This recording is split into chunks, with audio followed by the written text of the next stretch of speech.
And good evening from Philadelphia. Frank here with another episode of UFO News Network Sunday tonight on a Monday night. Back-to-back shows, and let's finish out the back-to-back of the doubleheader by bringing in my co-host, Chant Hannah, to introduce our special guest for tonight. Yes, we do have a special guest. Marc Dantonio has a degree in astronomy and is chief photo video analyst for the largest aerial anomaly organization on Earth.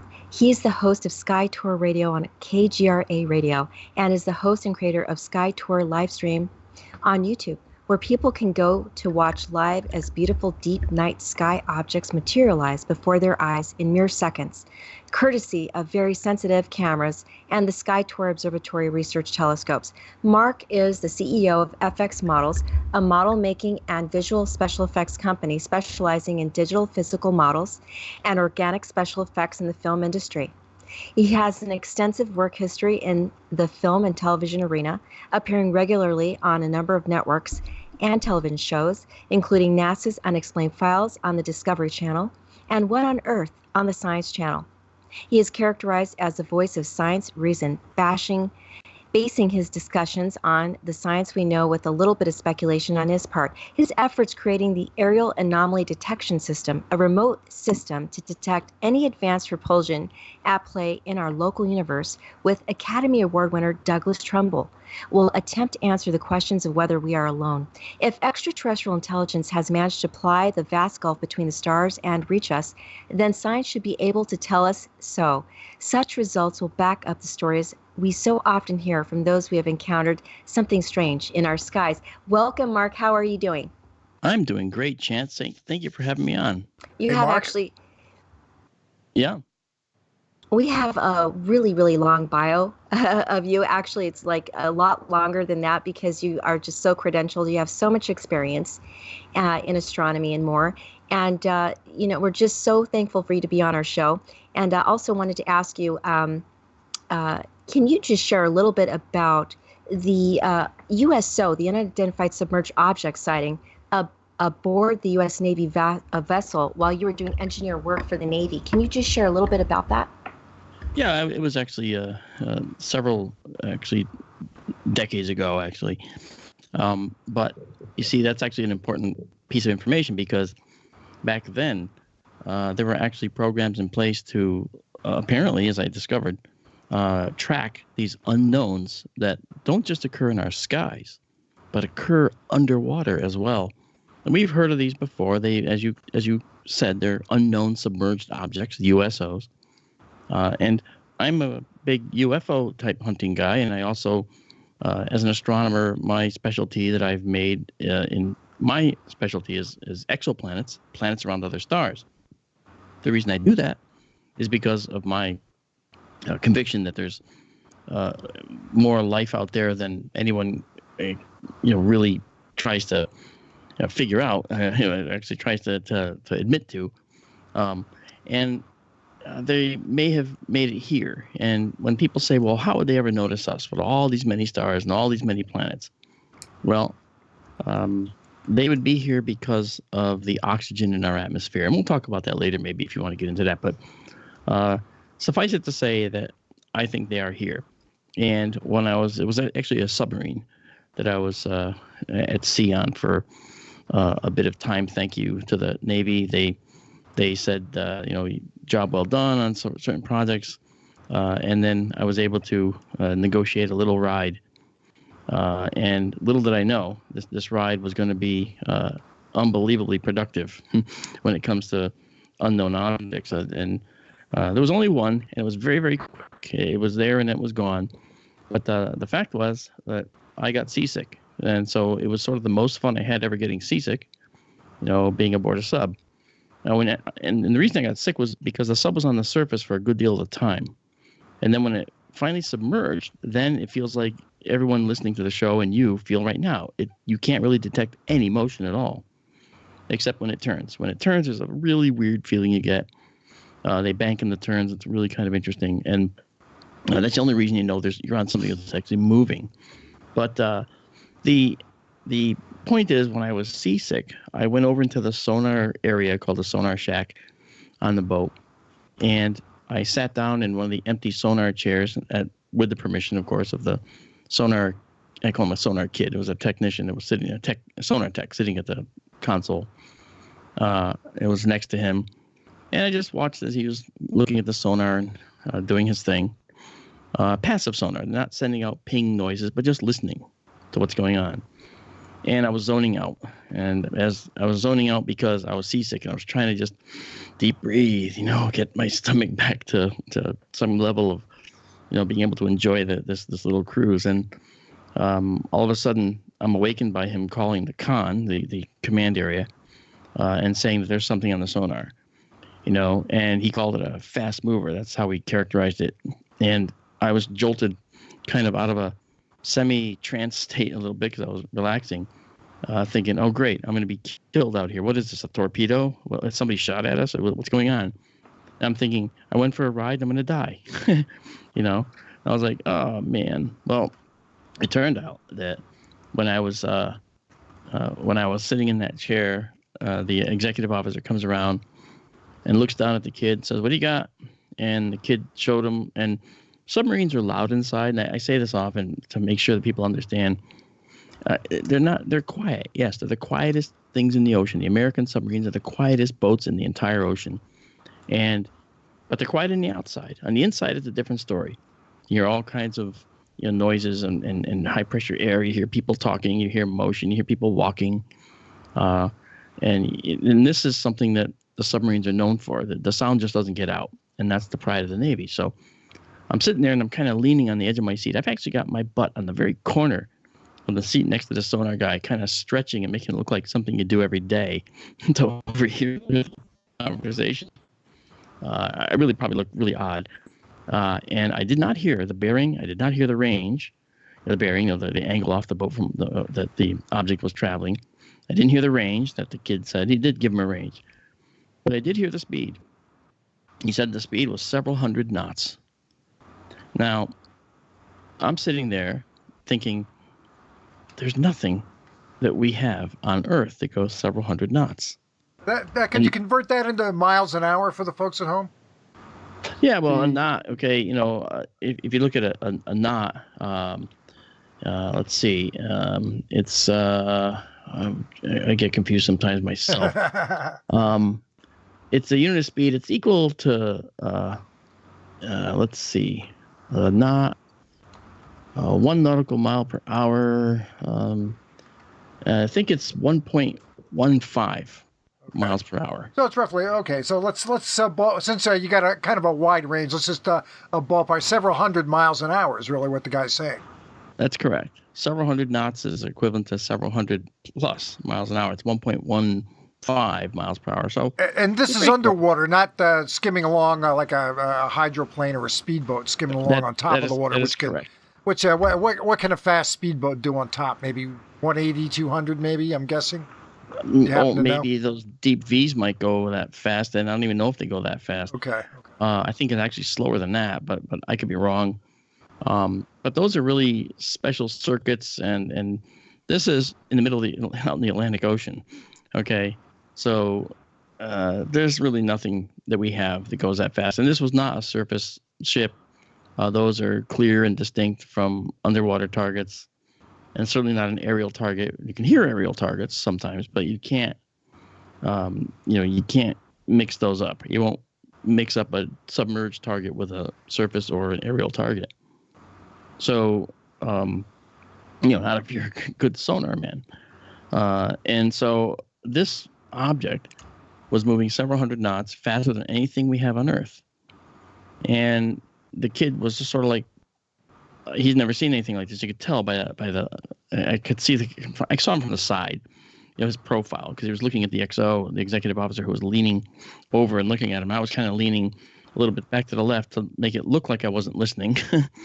Okay, but I was. And the kid kind of motioned like, what do I do with this? I mean, I didn't hear him say that, but that's kind of what he implied with his body language. And the executive officer nodded and said, log it and dog it.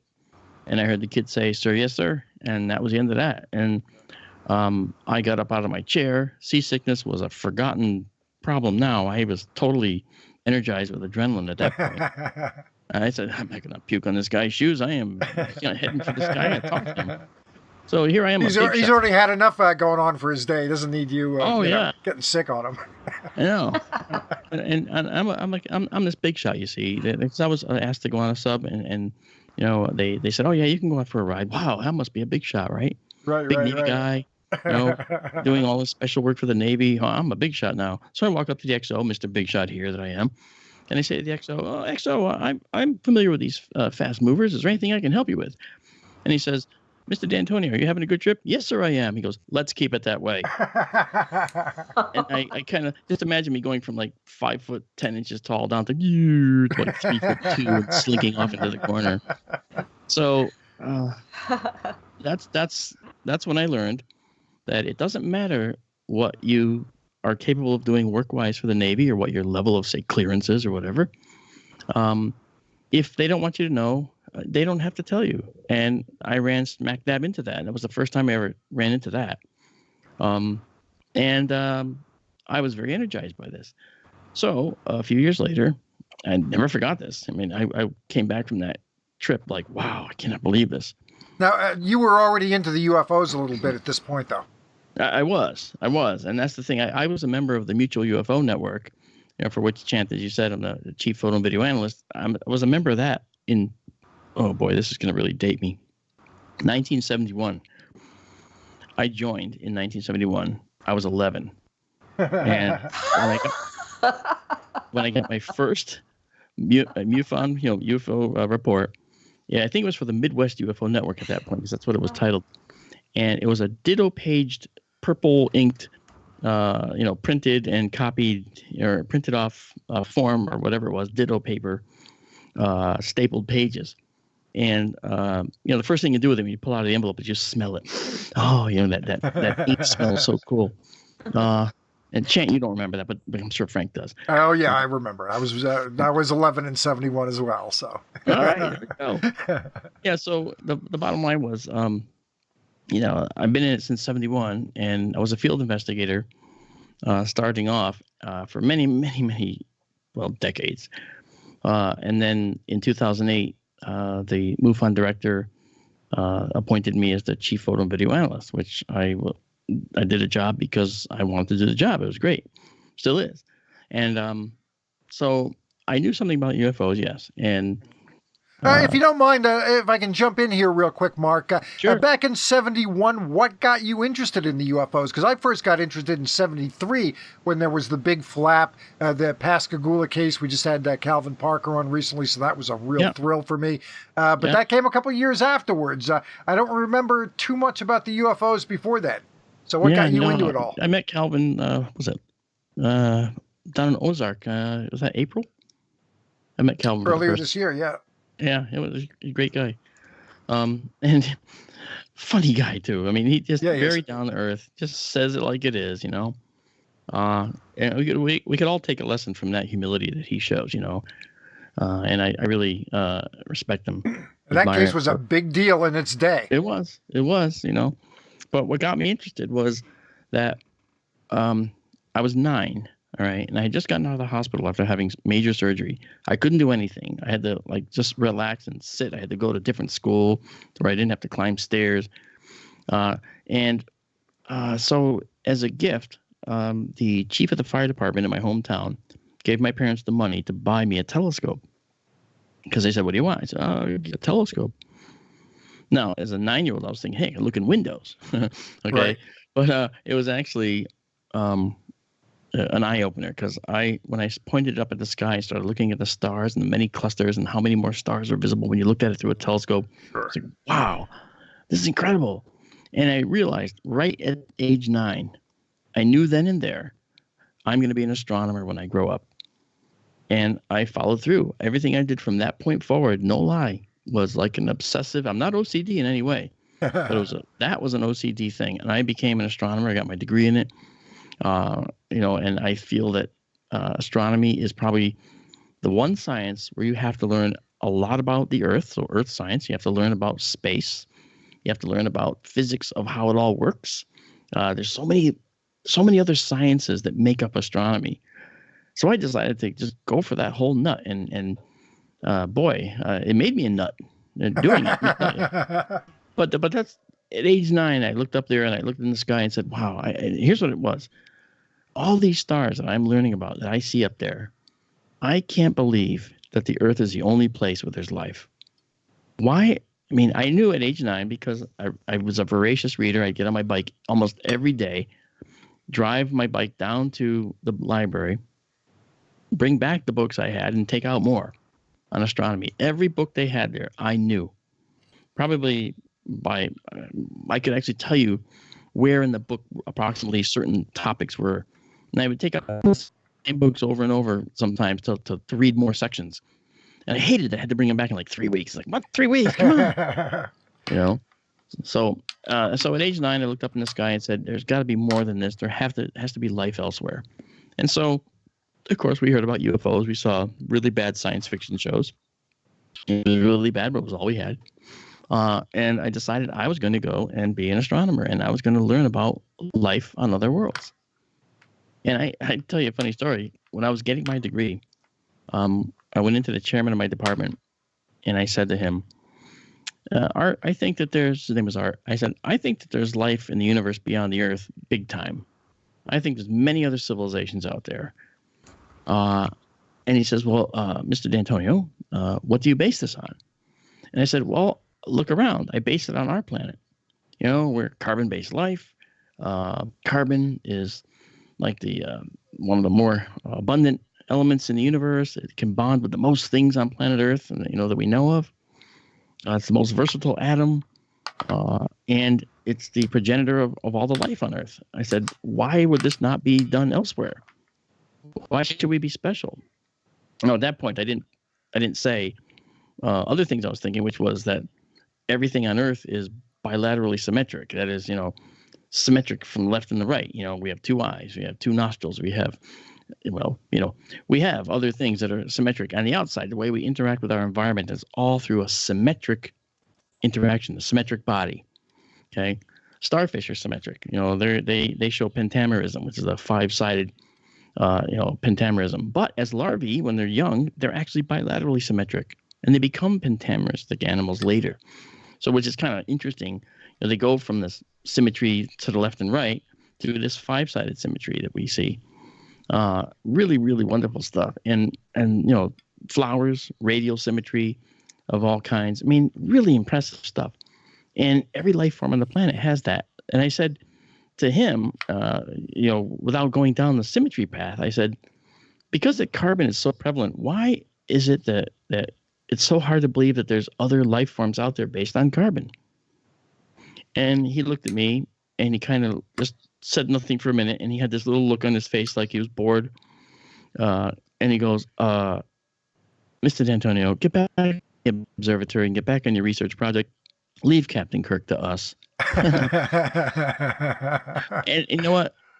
Great man. I will never say anything bad about him. But at the time, okay, there were no exoplanets that were truly confirmed at that point. So that happened in a relative recent past. I mean, 1989 was the first confirmed or so. And I went in to see him when we knew that. And he puts his hand over the phone. And he looks at me and he goes, "It was only one planet." It was so funny. And I smiled and nodded. This is hilarious stuff. Had a question to you. What is more important, answers or questions regarding astronomy?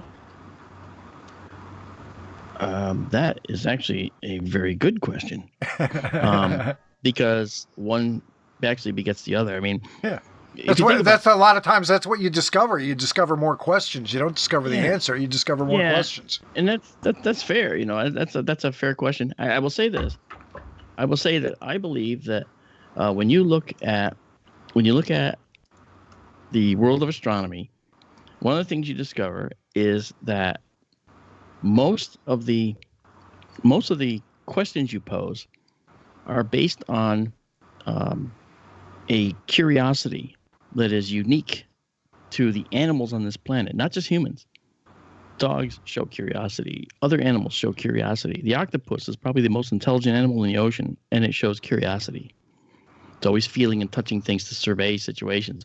We do the same thing, just on land in our own way, and that's what this planet is full of, is curious beings. So our curiosity begets these questions, and the questions demand answers. And when we don't have the way to answer them, we figure out a way to answer them by creating technology.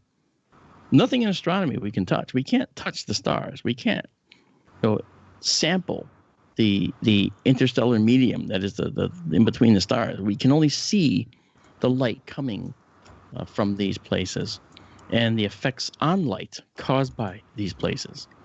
And that's all we got. We don't have anything else to look at, We don't have anything else to tell us what is what, But I tell you, it really is a fascinating topic, and it's intrigued me for many years. And the show on KGRA that I have, SkyTour Radio, my host is Amanda Curran. And she knew nothing about astronomy when we started. And now she will sometimes finish my sentences with the astronomical information. I am so that's what you get. That's what you get for having a female co-host there, Mark. And I just wanted to bring back the question thing. One reason why I brought it up to you is because the great philosophers such as Socrates or Plato and many others have relied upon that one tactic, if you will, or strategy, or just the wherewithal to just ask a question.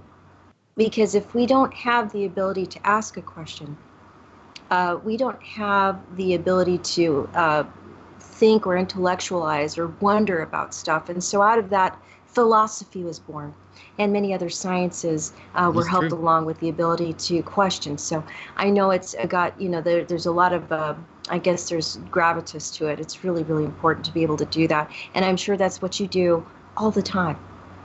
Yeah, I mean, you have to understand, and you do, questioning and curiosity is the fundamental tenet of existence as a human being. Yes. You don't go through a day without wondering what something is. You don't go through a day without thinking about a solution to a problem that you had posed to you. You don't go through a day without someone asking you a question that is out of curiosity.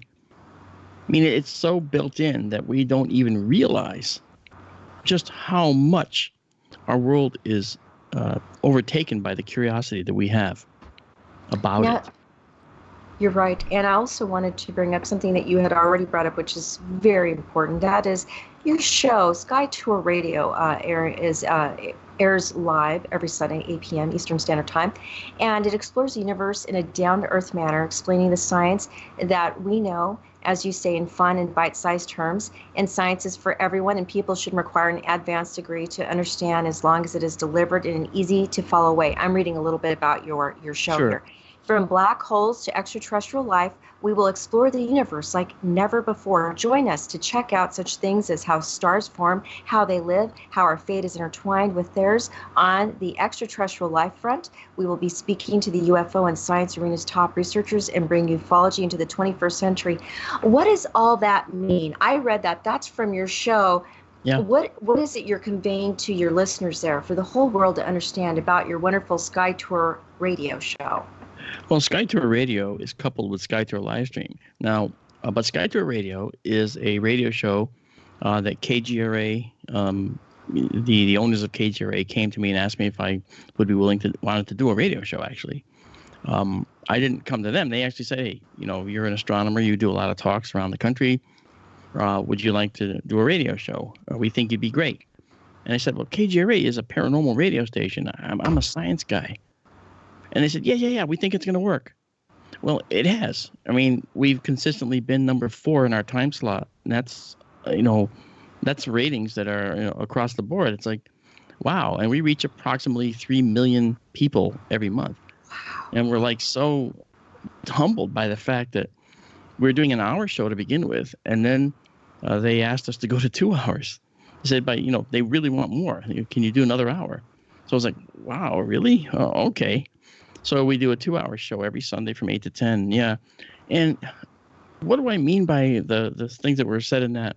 that blobbity blah that you just read. Yeah. Okay. Really, what that is we have on this planet, we have all these theories, all these ideas about extraterrestrials and where they come from. SkyTour Radio gives you the meat that you can put on the bones of the extraterrestrial puzzle, right? We want to show you where the life could exist, where it may come from, based on the fact that there is a science surrounding extraterrestrial life now. There never has been yet. Every mission NASA's promoted and undertaken going to different planets, other than the lunar missions for the Apollo landings, has been about finding life. Every one of the missions, all the Mars rovers, looking for life, signs of life, ancient life, current life, past life. That's what these missions have been tailored to do, find signs of life. So we're now in a new era where we're looking for life in our solar system, and we haven't found it yet on Mars, but we may. I mean, there's subterranean lakes under the South Pole of Mars that are many kilometers in size, and they could harbor microorganisms that were hardy and withstood the tumultuous ultraviolet radiation sterilization at the surface. However, it's also possible that there is another star system somewhere that has life forms that are much like the life forms we have on this planet. And so SkyTour Radio tells people about these particular possibilities, and we explore them. We explore the different types of stars that are out there. And then we talk about on the radio show, we have the first segment in every radio show is called Exoplanet Roundup. And it talks about the latest and greatest and coolest exoplanets that have been found. And these exoplanets are many times places that may have habitable worlds, or may be habitable, I should say, around these stars. So, to understand how a planet could exist around a star, you need to understand the star. Then to understand how the planet could be habitable, you need to understand the planet. And that means we have to understand our planet. So we do a segment that's sort of melted into the whole show, which is it's called The History of It All. And basically, it compares the development of life on Earth to potential development of life in another place. And I think that this is something that gives people the meat for the bones of the extraterrestrial life question. And that's what SkyTour Radio is about. Is about providing that kind of background. So when people say, I believe in extraterrestrial life, and someone else says, why? They have an answer. Right, other than, well, I just believe it's out there. We can't be, because you always get, well, we can't be the only life forms out there. And that's usually where the question ends, or where the statement ends. But really, you can say, well, we can't be the only life forms out there. And here's why. Because we have potentially up to, and this is a very, very high-end estimate, 40 billion other Earth-like planets just in our galaxy. And oh, by the way, there may be up to 2 trillion other galaxies. See? And that's knowing these factoids and being able to tell people these things that have been mulled over in the science world, not in the fantasy world. People realize, wow, we don't have to make stuff up. We don't have to be optimistic and make claims that aren't backed up by facts. So I wanted to make something up with you. Okay. I wanted to make up the possibility and ponder over it with you. Is it possible that there is an Earth just like ours, full of people that are dealing with the same kind of technology, same science, same just basically everyday life, going to their jobs and dealing with the same kind of challenges we are, the joys and disappointments of life? Do you think that there's another Earth just like ours out there? That's a good question, and it's one that I've often posed myself to people, asking them what the thoughts are. Now, if you think about it, we almost can say, on one hand, that we have statistics on our side. If there's the high-end numbers correct, there's 40 billion other Earths just in our galaxy, plus you multiply that times the 2 trillion other galaxies where the same potential may exist. Some galaxies are much, much bigger than ours, some are smaller. On the average, you might say that there's going to be more than 40 billion in other galaxies. you would say, statistically speaking, there's another Chant Hannah talking to some guy named Mark on a radio show. You'd like to say that. The only difference is the life that we now know as us on this planet is the result of 5 major extinction events that occurred on our planet. We had, 252 million years ago, the pre-mammals, precursors to us, were dominant. But then there was a great Permian dying, it's called, and over 96% of all the life died out on this planet. For what reason, we don't actually know. It could have been eruptions in the Siberian Traps location that caused global dimming of the sunlight. It could have been another impact that we have yet to find. I did a show on What on Earth where we looked at our radar data under Antarctica, and there seems to be a large ring structure that indicates an impact down there that's really old, and it dates kind of to the Permian impact or Permian era. Was that responsible? Maybe. And that extinction event was very hard on the pre-mammals that were there, and it was the mammals then that actually suffered the most.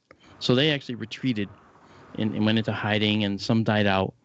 And this paved the way. These niches were open, and this is where the reptiles came in.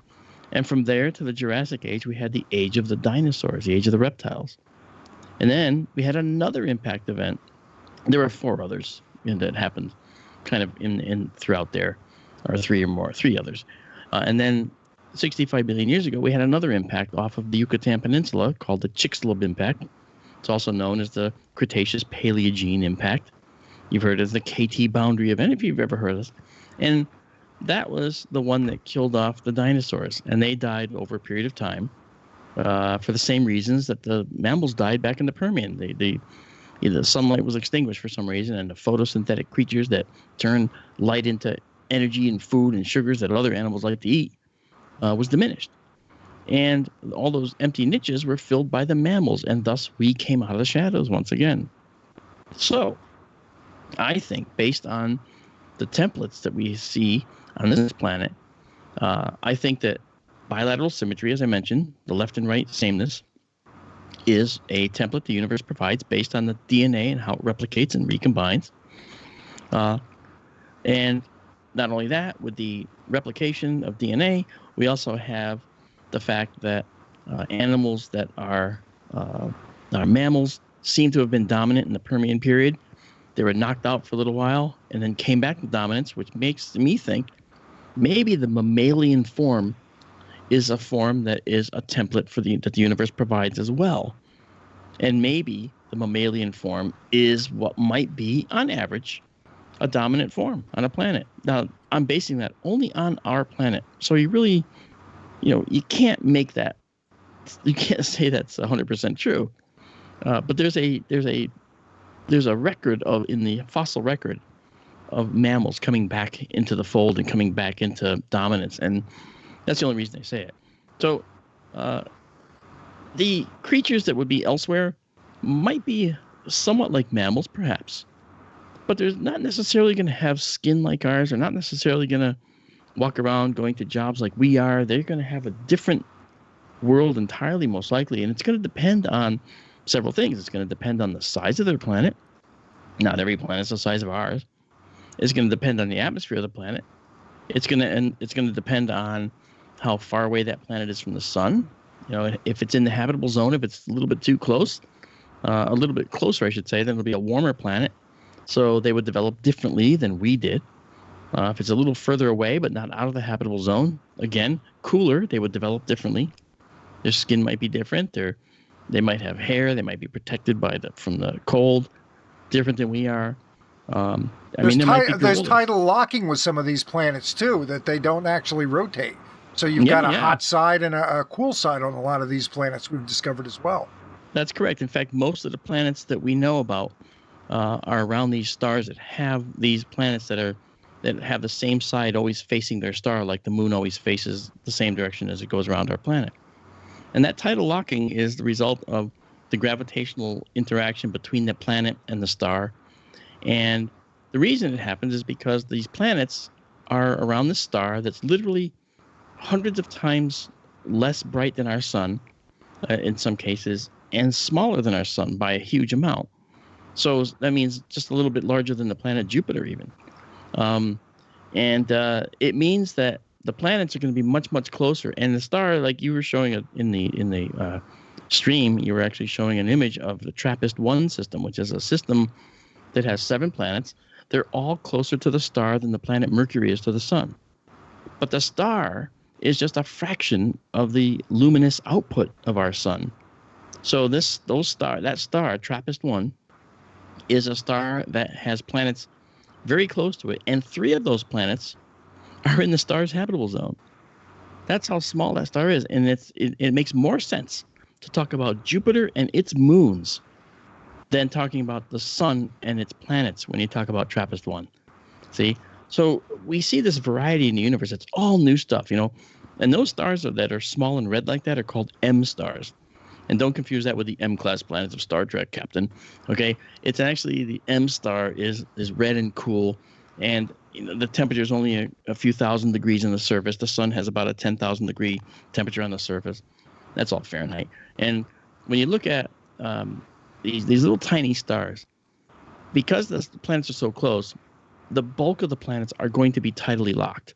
And see, I look at that as an opportunity. Let's say that TRAPPIST-1 has one of these planets that's actually habitable. Let's say it's TRAPPIST F, okay, which is it's like the 5th one out from the center of from where the star is. This particular star would have this little planet going around it. And let's say it's sort of like the Earth, but it is tidally locked. Now that means if you want to go to the beach forever, you just go to the sun side. You can have the sun; it'll always be high noon, all the time. Okay, and if you didn't want it to be that hot, you would kind of go a little bit more toward the west or the east and kind of get toward the terminator, and then you could have a late afternoon sun 24/7 if your day was 24 hours long. Okay, if it wasn't, it could be like 3/7, 3 hours of sunlight, whatever, or 3 hours, and then basically your nighttime would of course be fully sunlit as well. So you'd never lose the sun. So it's a never-ending day on that side. And let's say you wanted to always photograph sunsets. You could always go to the Terminator and have a trip to the Terminator. Say, look, real estate guys are going to have a field day when we get there. Because you're going to go there and say, hey, you want to have a sunset trip? 7 days of sunsets. We'll take you for 7 days of sunsets. You can enjoy 7 days of sunsets. And if you want to see the stars, well, just go to the dark side, and spend 7 days. Now, some of the planets, because they're so close to the star, their year might only be 7 days long. So looking up in the sky, you could visibly watch the stars moving as the planet's going around the star. I mean, that's really cool. I mean, there's so many opportunities. I'm telling you, I'd like to go. Well, let me ask you this real quick. Have you ever, I think most of our listeners are familiar with the Drake equation. Have you ever played with that yourself and come up with a number yourself as far as what that number is, the end result of the Drake equation? Yeah, when Frank Drake created that equation, one of the problems was we didn't have answers for many of the parameters in that equation. Now, we don't have answers for all the parameters in the Drake equation now, but we do know that the Drake equation has been reworked by, there's an Italian team in particular that worked on this equation, and they came up with a new number. One of their numbers was like 25 million Earth-like planets, and that was a very conservative number. And one of the things you care about, for instance, is, is there a civilization out there that will survive through, say, a nuclear period? Will they survive? And you kind of put that as the number of civilizations that might survive, to fruition. Okay, and that's probably in the factor that talks about the fraction of planets where life will emerge. Okay, and then within that, how long will they survive? The years of civilization will remain detectable. It's another parameter. Okay, that we don't know any of these numbers. We do know the fraction of stars that will form planets. We knew that. That's one of the Drake parameters. We didn't have a value for. And that number is pretty high, is it not? It is now. Yeah, the average number of habitable planets per star. That is something that we kind of have a better idea of too. We didn't know this before, so we had to put in numbers. And before, you could only put in the fraction that we know, which was for the Earth. So really, it's just us that we were talking about. So the Drake equation was always pessimistic in the early days. And this Italian team that redid this came out with these other numbers, which are, like I said, one set of equation values gives the number up to 40 billion. And that's based on the number of stars in our galaxy. Okay. And that's something that is still debated because we're inside the forest. We can't count the trees from inside the forest. Right. But we can always count the trees in the forest of the other galaxies. We can see the stars in the other galaxies and do star counts. And so we can say, well, based on what we see here, maybe we're like that galaxy over there. And so if that galaxy has this many stars, maybe we do too. So the number is really between 100 billion and 400 billion stars that we have. It's quite a difference. How realistic is the Drake equation? I'm seeing that there's uncertainties that revolve around the understanding of the evolution of life, intelligence, and civilization, not physics. And then bringing in the Drake equation, that it's possible that it's largely based on conjecture. Is that true? Oh, sure. Sure. I mean, but we do have factual data, Chant. Factual data that, well, I should say statistically factual data of the fraction of stars that form planets, the average number of suitable stars that form on the universe. Remember, this is all a sliding window of formation, okay? What I mean by that is the universe is 13.8 billion years old. Actually, it might be 12.7 or 8. Let's be clear. There's been some work on that recently, too. But let's just take 13.8 as the working standard classic number. And we came along 4.6 billion years ago. And the universe was around for over 9 billion years before we even came along. So there's been a sliding window, that is to say that star formation has always been going on. We see it happening now. We see stars dying. We see stars being born. We see stars right in their midlife where they're doing great. And this happens with planets. We see planets in formation. We see planets that have survived the death of their star. All right. And then we see planets that are in maturity in the system. So it's been going on. So that means that 9 billion years passed before we were even a blink in the cosmic eye, really. And that's when we started. Was after that. And during that time, civilizations could have risen and fallen across the universe. And we would never have known and will never know because they're so far away. But we are broadcasting our presence. Now, Stephen Hawking, and Frank, you may know this too, Stephen Hawking said we shouldn't announce our presence. Mm-hmm. Well, unfortunately, we have been. Yeah, it's a little late now. And it's not because of the radio broadcast. I'm talking about something else. We started broadcasting our presence just about 2 billion years ago, over 2 billion years ago. Mm-hmm. And that was when the first cyanobacteria, those little blue-green algae, started gobbling carbon dioxide out of the atmosphere and basically releasing oxygen as a waste product, right? That oxygen they were releasing was something that made it really hard to miss because oxygen does not like to stay in an atmosphere. It's going to go right down into and make compounds in the soils. It happened on Mars. The water went up, H2O, two hydrogens and an oxygen, went up into the atmosphere of Mars. Mm-hmm. And the ultraviolet light hitting Mars atmosphere separated the hydrogen from the oxygen. The oxygen went down into the soils, bonded with iron compounds, making what's known as the iron oxide or rust. Okay? And so Mars is red because of that. A lot of the water compounds rusted Mars, frankly. And so the planet will reach an equilibrium of oxygen production and usage. We have an overabundance. We have too much. We're in what's called disequilibrium. And in my book, The Populated Universe, this is what I discuss. I talk about how we have been a beacon to the universe for billions of years. And so if we think we're hiding, we have another thing coming because we, as a oxygen-breathing species, we've only been 5,000 years into our written history, if you go back to Sumeria and the cuneiform tablet language. Mm-hmm. And in that time, we know to look for planets with oxygen in them. And we're actually developing the capability to do that. Now, is the Webb going to be able to do that a little bit better than the Kepler was? Or I was about to mention, Frank, that the Webb telescope, which is going up next year, we hope, the Webb telescope may or may not be able. Well, you can't do that because oxygen what the Webb telescope is looking at is the infrared signatures. Okay, it's an infrared system primarily, right? So it can look for methane and it can look for carbon dioxide, which show up in the infrared. But oxygen's in the visible spectrum. And, so it's not going to see it. But if it sees methane and if it sees carbon dioxide, the inference to oxygen will be there. And we'll know that it's there based on the amounts of the methane versus carbon dioxide that we see. And we'll be able to infer that. The other thing is, we have another thing called the reflectance index. What's that? Well, back in the 90s, Carl Sagan, my favorite astronomer, Carl Sagan was running was on the Galileo probe mission to Jupiter. And on the way away from Earth, Carl Sagan asked if the Galileo probe could be turned around to look at the Earth so that it could see what a planet that has plants on it, deserts, oceans, looks like to the Galileo sensors.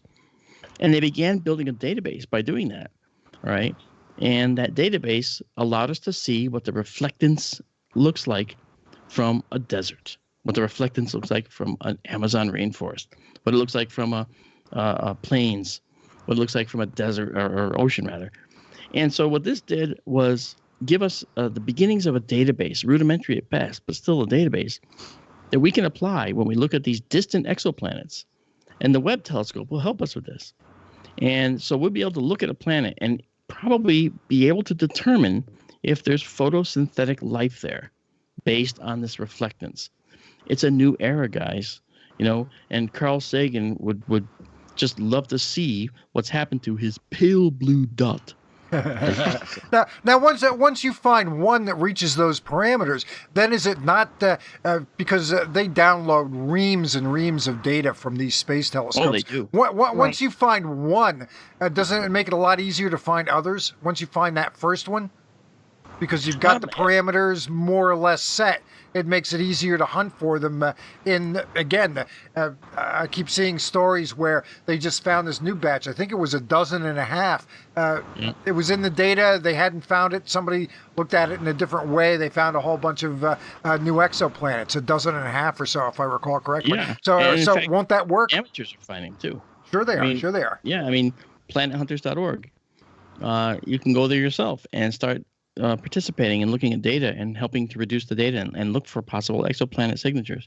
But the fact is, so your question is, once they find one, could they use the same process to find others? Well, of course. But you can also remember that every planet's going to be a little bit different. And, depending on the atmosphere, the reflectance is going to look a little different.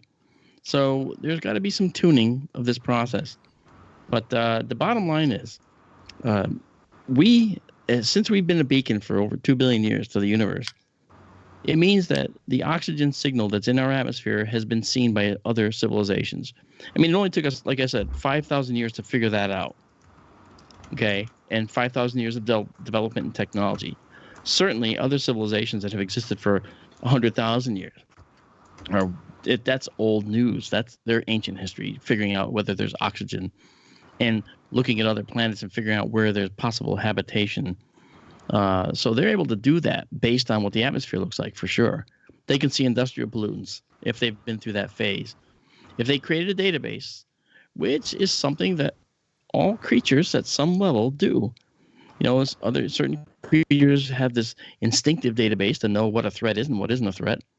And that's something, for instance, that this built-in database is something that would become a built-in database of planetary reference material, probably for a future civilization somewhere or elsewhere that might be existent now. I'm glad you brought that up because, that wealth of data, which is, I'm sure, mountains of it, how do people strategize in order to figure out how to mine that kind of data? What strategy do they use? Because there's no way one person can do it. There's got to be things that they do in order to try and categorize that data. Where does one start with that incredible amount of data? Actually, I can answer that because I interviewed Professor Kevin Knuth about it. He has developed a software that they run all this data through. It's not like they've got all this data. They're not looking at hard copy and going over it with a magnifying glass. They run it through the software, and they've got Yeah. certain parameters that they're looking for. It makes it a heck of a lot easier. Yeah, it does, and it's exactly right. And I was going to say that's how it's done. Now we use computer systems. In fact, computers flag candidates before an astronomer does. And then they have to go and look at what the computer flagged, and then they have to go and say, well, let's confirm it. See, there's the deal there. You don't just get one response from, say, the Kepler Space Telescope and say, look, we found the planet. That doesn't happen. That's why it takes a couple of years, sometimes several years, to be able to confirm that the planet actually exists. And the reason is because they have to do confirmations. Science is not as fast as we'd like it to be. And we know science has its own arrogance built in, and we try to temper that. I've learned that, of course, as well. And so that's why I'm open-minded about things. But when you look at how planets, when they're found, are examined, you look at the fact that maybe they saw the light diminish around the star a little bit with the Kepler Space Telescope. It was looking for something called a transit, where the planet passes between us and the star. The light dims imperceptibly by a little tiny amount that you'd never seen in a telescope yourself, but that the Kepler telescope up in space could see at the time. And that would be flagged as a possibility. Well, guess what? Stars have magnetic storms on their surface too. We do. Our sun has things called sunspots. They dim the light of the star imperceptibly just a little bit. And that would actually be misconstrued as a planet passing in front of the star if another civilization was looking at this big sunspot. So we have to wait. We have to wait, let time pass, for instance, or analyzing one particular possibility. So if a Kepler candidate star has this dimming, we have to wait for the amount of time it takes for the star to rotate around once. Okay, what's that mean? It means that we have to figure out how fast the star is rotating. And then wait for it to come around again. And if that thing is not there, then we know there was a sunspot, a star spot on the star, a transient phenomena on the star causing it. But if it is still there, all right, or if it takes a longer time, for this object to reappear over time. I mean, it takes us 1 year to go around the sun, and we're 93 million miles away. Now, what if we're looking for another planet? Okay, I mean, we have planets that take tens of years to go around the sun. We couldn't confirm another planet going around a star, for, I don't know, tens of years, 300 years even. So the confirmation process is slow. But, if we see this light dimming, then we do have other ways to figure out what's going on. If we have to wait for another transit, it could be all that long. However, we also have what's called radial velocity studies. We can actually study the motion of the star itself. Because as the planet's going around the star, it's tugging on the star a little bit. Pulls it one way or the other. Not a whole lot. Yeah, is that the wobble method that you're talking about now? Yeah, it's a wobble of the star, but it's not the physical wobble that we're looking at. It's the light change.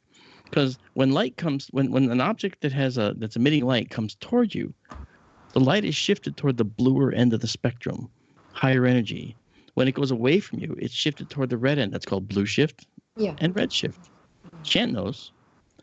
Okay, and the thing is that red shift and that blue shift is very important because we can calculate how much it's moving, and that can tell us the potential mass of the object that's causing that shift.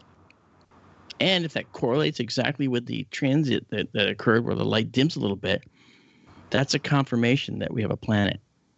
Okay, and so there's several ways. There's ways in which we do that. See so the radial velocity measurements are often done. While the transit when the transit's found, they go and do a radial velocity study on the star to see which way it's moving and see if if planets are causing that. And there's a number of other methods for doing confirmations as well. There's other direct observations. There's infrared excess, where they look for the heat from a planet, especially the ones that are farther out, like Jupiter, Saturn, Uranus and Neptune in our solar system, and Pluto. Pluto's a planet. Don't even think it's not. You're right about that. So I have a question, since you're talking a little bit about energy.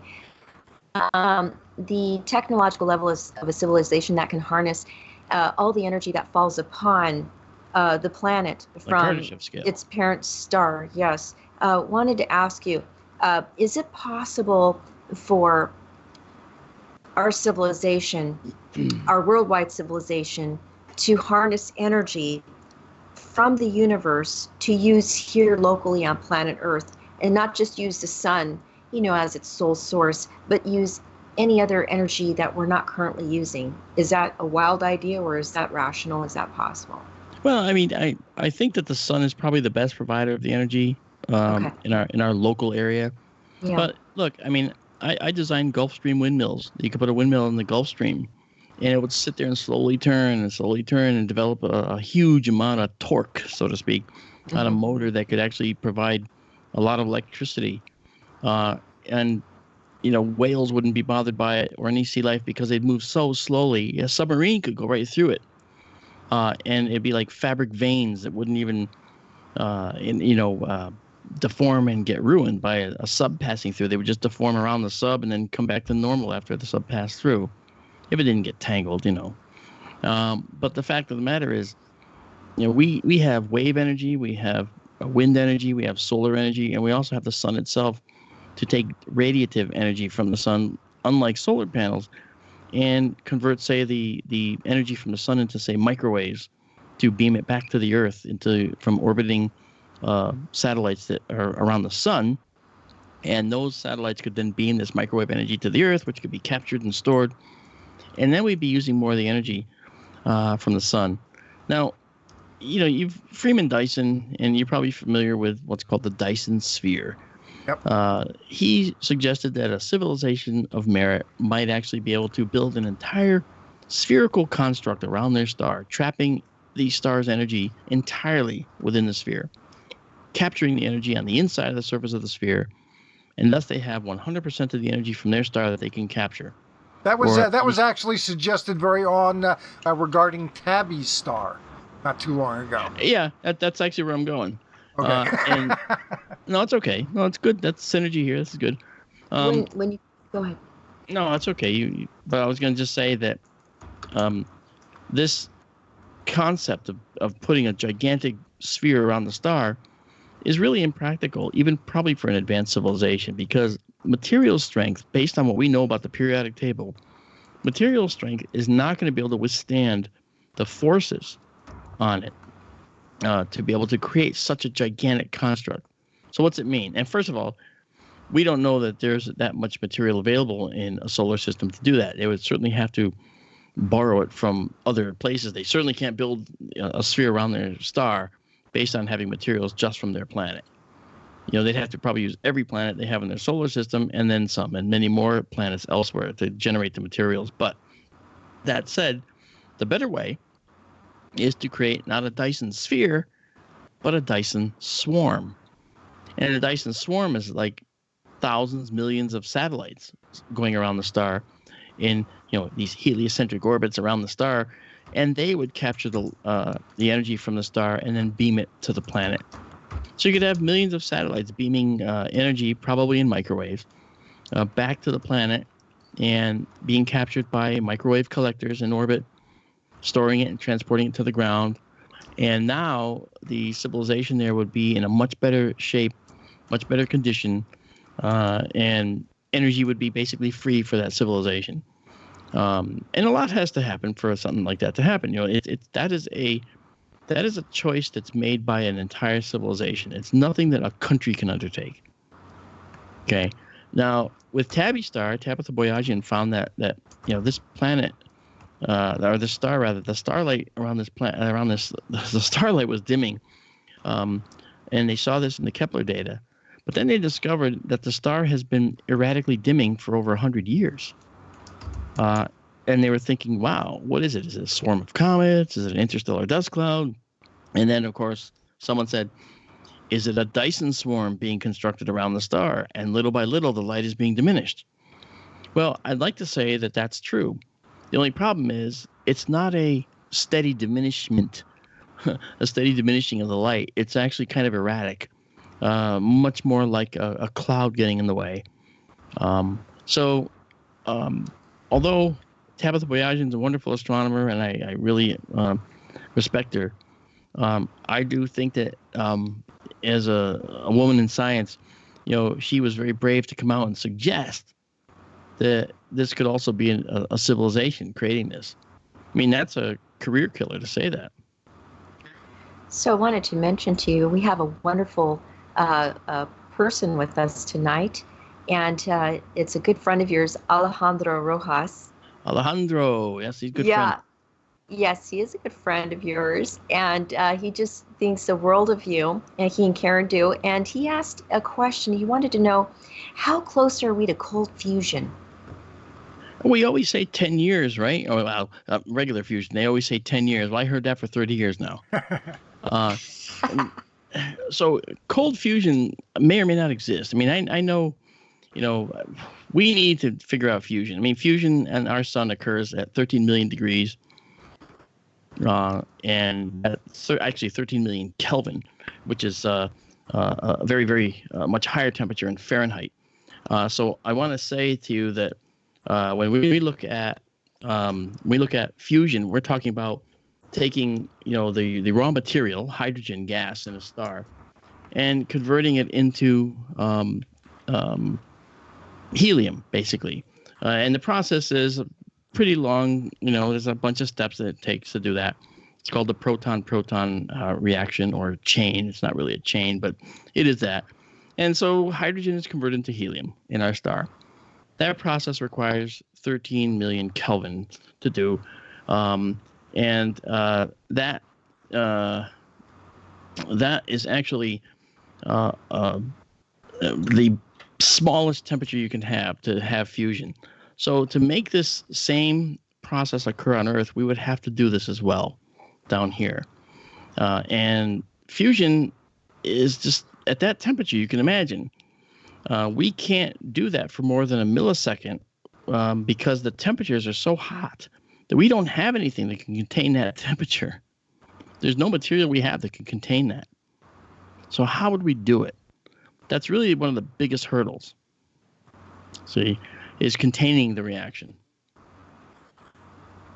Okay. You had talked a little bit about satellites, and I see on our list of topics to discuss, you're talking about satellites in the sky not being ET craft. I've been doing enough sky watching, and you do spot them. And there are some people who suggest, when usually it's a solar panel on the satellite that catches the sun at just the right angle, the satellite will flare up, and they're called iridium flares. They are spectacular to see, but it's not the ETers responding to people on the ground saying, "Oh, please show us you're really extraterrestrial," and the thing brightens up, and everybody thinks, "Oh, ET is communicating with us." That is not the case. Is that about right? Yeah, I mean, my view, okay, I don't believe that everything that goes through the sky without blinking, an FAA mandated light scheme, is a UFO. I know that there's some people that take people out on a skywatch who try to say that satellites do not, disappear when they're over your head. You see them coming and they vanish over your head. That's actually untrue. In fact, most satellites will disappear somewhere over your head, depending on what time of night you're watching. And that angle in which they disappear gets steeper and steeper as the night progresses. And the altitude of the satellite matters. It's like, well, actually, they do every time. Their light is changing to be yellow. And the reason is because from their point of view, which is hard for people to put into perspective sometimes, from a satellite's point of view, the satellite is dimming because it's seeing sunset from its point of view. It's going around the edge of the Earth where the sun is now reaching, going through more atmosphere. And just like on Earth, it's seeing a reddish sunset. And so it sees a red ring, a red sunset around the Earth. And as it sees that, the colors hitting it are going to be redder. And it's going to turn more and more yellow and probably even a red, depending on its orbit and speed. And that's the thing that I think people have to realize, And I've been on a few sky watches where people have said those kinds of things, and I've gently corrected them, A loyal listener. He's always with us, and we love him. His name is Michael Boyle. And he asked, I wonder if millions of trillions of nano satellites create these Dyson swarms, and maybe they're actually visiting our sun. How do you feel about that? Is that possible? I as a person of science, I can't say that it's preposterous. I mean, I don't think that anyone can say that. I mean, if I were to say, no, that's impossible, then that's arrogance. It's the very arrogance that I rally against, and I rail against. So I can't say it's not true, but I'm not saying it is. I mean, I just say, well, at this point, I don't know. I haven't really researched that at all. So I don't really know. Okay. And one statement I wanted to make from the crowd that just loves you here. Alejandro said, Karen says Mark should be a science professor, just so you know. Anyway, I love Karen. Okay. She's a wonderful girl. She's wonderful. We love Karen Berard. Yes, and UFO Congress, of course. Everybody needs to go to UFO Congress, right? Yeah, right, I'm speaking there in September. Yes, you are. Yes, everybody needs to go there because there's going to be plenty of wonderful speakers, and go there to listen to Mark. I'm going to go there to listen to Mark myself. And I'm also going to, yes, I'm going to interview you there. Oh, excellent. Anyway, I did have a question. Good luck, Mark. Yeah, you got fair warning. You were warned. Okay, so Mark, my question is the issue of belief and emotion and science and evidence. Issue of belief, emotion, and science and evidence. Can you cover that topic? Yeah, I have a little bit I can mention about that. One of the things that I like to tell people is that to believe in something is okay, but you need evidence to support it for that belief, especially if you're trying to say unknown submerged objects exist. Well, why do you say that? Because I believe that UFOs can operate underwater. Why do you think that's true? Because I just believe it. I mean, that's a belief. What's your proof? Well, I just think they can. Okay, usually that's kind of what you get. But science, you see, is always behind the curve. We don't have good enough science to actually even explain how these UFO objects can travel in our atmosphere. One of the people that I would suggest you talk to is Robert Schroeder. I don't know if you've talked to Bob at all, but he's a friend of mine, and he's written a book called Solving the UFO Enigma. He's an aerospace engineer who's actually goes through his book and discusses string theory and why UFO propulsion that uses string theory tenets is a viable possibility, viable hypothesis. Now, can it be tested? Well, not yet. But Doug Trumbull and I are creating these, what they were called UFOTOG-2 units, but they're the aerial anomaly detection system now because we discovered that having UFO in the name doesn't bring funding. Okay, yeah, we're fighting that too. The media is changing, but not fast enough. The aerial anomaly detection system is going to use units on board that will look for telltale signs that Bob Schroeder's thoughts are in play. Okay, and that is the production of certain radiation that comes every time these objects appear and disappear from our skies. Now, we're not talking about like the original unit that Doug Trumbull had, which was a Humvee outfitted with a bunch of telescopes that would rise out of the top. That was great. But when Doug and I met 6 or 7 years ago, we met because I did an NPR show on Connecticut's X-Files. And at the end of that, the host said, I got to get you on with Douglas Trumbull. I said, Doug Trumbull? And to me, that was a childhood idol. Well, why don't you tell the folks who aren't familiar with Doug's work a little bit about him? I was just about to. Okay. Frank, you should be here. It's all right. That's cool. Doug Trumbull's an Academy Award winner. He did 2001: A Space Odyssey with Stanley Kubrick. I mean, the master. He saw Kubrick's methods in his head and brought it to life. And he does wonderful talks on all these, by the way, which if you ever get a chance to hear Doug talk about those experiences, oh my gosh, I've seen these talks so many times. It's funny as heck when you hear how they did some of these effects, especially before they had computers. Yeah, anyway. Yeah. He used the guy who I don't know if he invented it, but he used, I guess, a known technique to create that infinity wormhole at the end of the movie. That was his baby. Right. And we just do these we just invent new ways to do things. It's wonderful working with Doug. And so Doug, he did Blade Runner, he did Close Encounters of the Third Kind, which actually brought probably some of the people listening to your show, to ufology, was seeing the light show and the effects that Doug created for that with Spielberg. And then so I was just fascinated with Doug for years, and shows like what is it? He has he's got so many shows. Brainstorm, he did a movie. Natalie Wood actually died during the making of that movie. Yep. And that was his reason for leaving Hollywood, where he was born and raised, and he moved into the hills of Western Massachusetts. And it's there that he created the Back to the Future ride at Disney, or Universal, right? And it became the quintessential ride where you were immersed in an environment, fully immersive. And he invented that technology, and so he used it at Luxor and other rides. Belted this out and used it as a technique as well. Tremendous. And then, of course, he was the CEO of IMAX in the 90s for a long time, actually. And he parted ways with them when they didn't want to do what we're doing now at the studio up there. And that is use higher frame rate technology in full 3D with brighter screens. And it's just amazing with the highest resolution. And that kind of technology, which he calls MAGI, MAGI, is something that is going to usher in a whole new era of movie making and also movies. Now, a lot of directors have already used this technique in their films. Isn't Cameron a big proponent of the faster frame rate?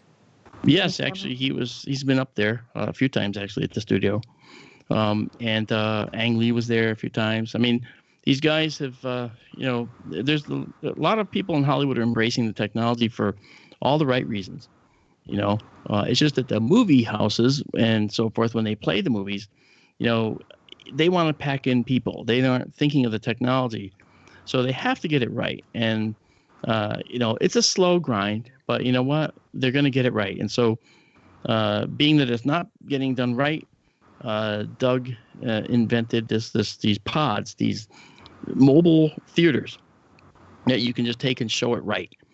And I have to tell you, I've been there, and the inventor of the woofer created the sound system for our pods that are up there. And I got to tell you that when you're sitting there watching a movie, I have to tell you, this is a funny story. He put the shuttle launch on in one of our pods up there, and you're watching the shuttle launch, and you're going from the ground, from the Cape, all the way to space. All right, and you are sitting there seeing it from different perspectives. And when the shuttle fires off, you will swear that you are in the shuttle because all the seats start bouncing. All right, and the bouncing is passive, created by infrasound, sound you cannot hear, but that is coursing through your body and your seats. It makes those seats vibrate and bounce up and down. And it's not sound you hear. The sound you hear is a different engineered sound. All right. But it adds this next dimension to a ride experience, for instance. And so you go all the way to space. And I was sitting next to Doug watching this for the first time.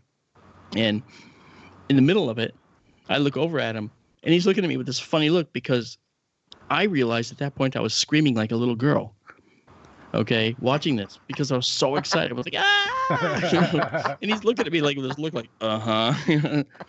and because I had a debate with him about whether we should consider, say, using these ride simulators, these F-16 simulators, to actually move people around, to actually give them the feelings, and he said, no, I think we can do it with infrasound. And I didn't like that. I thought that idea wouldn't work, but what do I know, Well, so he did it his way, and the first time I rode that thing, I said, and look at that, I call it a ride. First time I went through that, I was like, wow, he was right. I'm going to date myself a little bit here, Mark, but there were a few movies that tried out something called Sense-Around in the 70s. Do you remember that at all? Yeah, I do. Okay, did you ever see a movie with that? There was one called Earthquake where... Yeah. Did you ever see a movie like that? Is the experience? Can you explain the difference in the experience for? I mean, probably that nobody's actually listening that saw that movie in the theater with that setup. It was interesting though. It was a nice little gimmick. But this sounds like it's a little bit more than that. Yeah, much more than that actually. The sound engineering is very, very different. There in Sense-Around, you just had for instance, if you heard a loud horn behind you, and it was sort of behind the actor on the screen, you'd hear it from behind you. So it was kind of giving you the feeling that the sensory sounds were actually coming, from these different locations. Sound would travel from left to right to left properly, and in a very, very, exaggerated way, so you'd know that's what was going on. A plane would fly by low from left to right, and you hear from the left coming in and then going right over your head and then off to the right. It was a new experience. I also attended movies that were in Smellorama. Oh, yeah. Yeah. Yep. Smellorama was the weirdest one ever, because they gave you this little card and you have to scratch and sniff. John Waters. Yes, exactly. Yeah. And Smellorama, I went to one Smellorama and said, you know what? I'm not going to do that again. Well, it's got to be tough, though. These theaters, they do have a lot invested in their setups. Sound is better today. It is. There's no doubt about it. It is, and the other thing is, it's tough to get people to part for money to do investigation of UFOs. So we did a movie at Doug's called Ufotog, and it's a 14-minute test movie to show the entire process of the Magi process, which is, the 4K high-res video, at 120 frames per second, with ultra bright screens and in full 3D. And you really think the actor's right in front of you. You actually feel that they're right in front of you. It's very, very much a true experience. Okay, so and that was 120 frames a second. You're saying? Yes. Okay. Yeah. That's and typically film is 24 and video is 30. So you're talking about a big difference there. It's a huge difference, a huge difference, and so you can actually watch a car go across the screen in the front row, and it won't be, blurry like it would be at 29.97 or whatever frames per second, but the fact of the matter is, when I met Doug and I was there the first day I met Doug, I was shaking because I really felt like, oh my gosh, this guy is, I didn't even tell him about my website. It was in the signature at the bottom. So we went to the website to see who this is excellent in every respect. We could use you right now. Come on up and let's work on a project. I was like, what? Oh, I started shaking, and I drove up there. And the first time I met him, I was shaking like a leaf, because this is the man that I basically patterned my business after, the work he's done. So anyway, he was very gracious, turned out to be one of the best friends I ever had. And we've worked on a number of projects. We did the Apple iPad Pro commercial there that was on the NFL games. We did Burger King commercial there. We did a lot of others, a few other projects there as well. And it was a good test bed for getting a team together, and that was what his purpose was, to get a team together. And in the Burger King commercial, I went up there to work on one thing and ended up working on like 12 things. By the end of it, 12 days later. And he didn't look at me once. He didn't talk to me once, but he was watching what I was doing. At the end of the days, he came up and he thanked me publicly in front of everybody, saying, and literally went down the list of everything I did. It was like, wow, he did know. The guy's a genius. He really is. And people like that are really good to know. Sure. yeah, he's a good man. And his wife, Julia, my gosh, she ties it all together like you can't believe. She's a very, very powerful, very, very strong woman. She remembers everything. Mine is I can't think like she does. And I just respect her very much. It's just a tremendous amount of interplay. And Doug, of course, depends on her a lot. She's crazy good. So that's a great place to be. It's a great place to learn stuff. And so together we're doing this UFO thing, this UFO detection system. And and Julia said to us when I got up there in the Burger King commercial, she goes, I know Doug likes what you're doing with the UFO stuff, she goes, but you can't talk about it until after this is done. Oh man, it's like, oh ma, And Doug looked at me and just sort of like, raised his eyebrows and kind of tilted his head like, well, that's it. She's spoken. So it sounds like the missus is sort of like the line producer up there. She very much is, and she knows, she has her pulse and everything, and thankfully so, because she's the sweetest lady on planet Earth. and she gets the job done like you never believe, So yeah, it's true.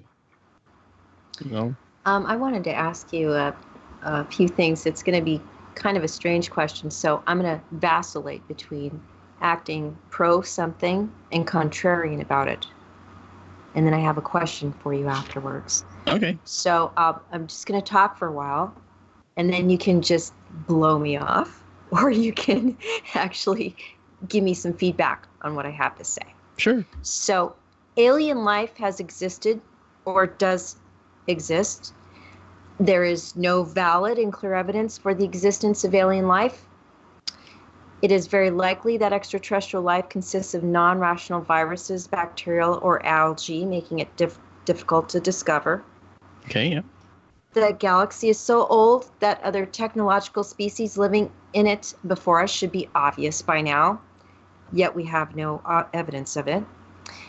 Earth is a planet. There is ample evidence that life exists on Earth. There is evidence that other planets are similar to Earth. There is no evidence that Earth is unique.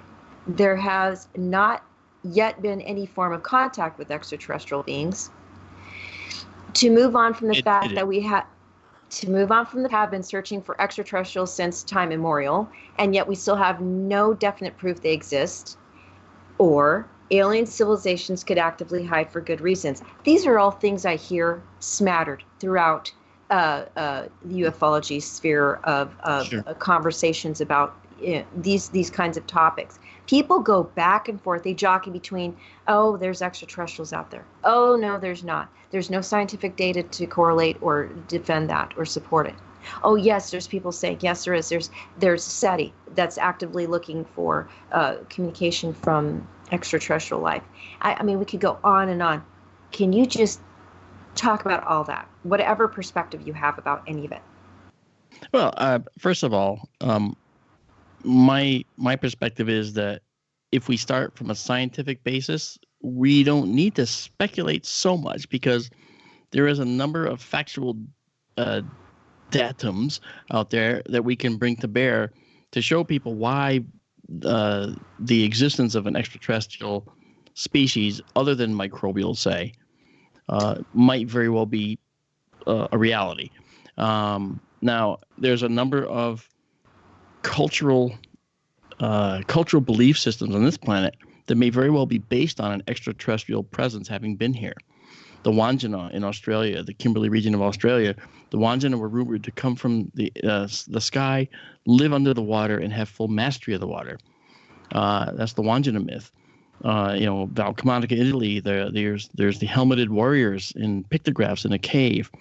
In India, there are spacecraft depicted in stone in cave paintings, actually, that show weird beams emanating from a disc-shaped craft. Now, is that possibly something else? Well, sure. I mean, if you look at petroglyphs, the spaceship-looking things are generally clouds. And the ones with lines under them are rain. But these are very specific things that are very different.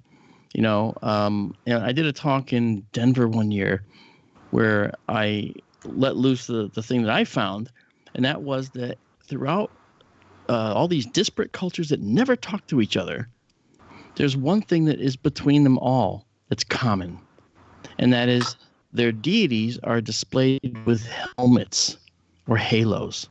Okay? We know that Renaissance painters put halos around all the deities. Well, the Valcamonica aliens could be halos as well around their heads or helmets. Now, I don't think they're space helmets. I'll tell you why in a minute. The Wandjina also have these weird helmets like things around them. What I think they really would be is some type of I should say kind of a force field that would prevent any kind of infectious debris or so forth, germs from getting in. Basically a bug zapper for the aliens that they can wear on their heads that would keep any of those toxins or viruses that are native to the planet, indigenous, from getting in. Maybe that's what they saw. And I think they were reproduced on the cave walls and in the petroglyphs, throughout history, through all these disparate cultures. This is something that cannot be ignored. Why do deities get shown with these halos? And the answer is not forthcoming. All right. So, but this is an example of what you're saying. Okay, we have a variety of things happening on this planet that could have come from extraterrestrial origin. Right now, there's someone I know. In fact, I was just talking to her today, a woman named Ket Torvaldsen from Norway, right? And Ket is a woman who had some very strange experiences in her life and now has physical evidence in her body that there is a change that happened to her. She can take magnets and put them on her body, and they show up, and they go on her body in a symmetrical pattern. Okay, symmetrical pattern. She puts them on either side of the bridge of her nose. They go across the top of her chest, and they're in symmetry. And these are magnets that just stick to her, and you can take them and you say, wow, they're being held to her body. You know, she doesn't know why they're there, and she's never known. You should get her on the show. Actually, she'd be a marvelous guest. She speaks English. Yeah. Yeah, and so I think that, for instance, so we see that we have people that have this kind of what we'll call trace evidence, okay, of things that have happened to them, and I think that that's something that cannot be ignored. Now, some of the people are making stuff. Okay, sorry, she's not someone that's making this up. Okay, she is actually shows you what's going on. Okay, she shows you what's happening. It's visible right in front of you. She doesn't have to say a word. Just throw magnets up in the air, stand under them, boom, they go to her. Yeah, well, she doesn't do it that way, but they actually stick to her body in very precise locations. This is an example. So this is a phenomenon, right, that's happening here. Well, how do we explain that?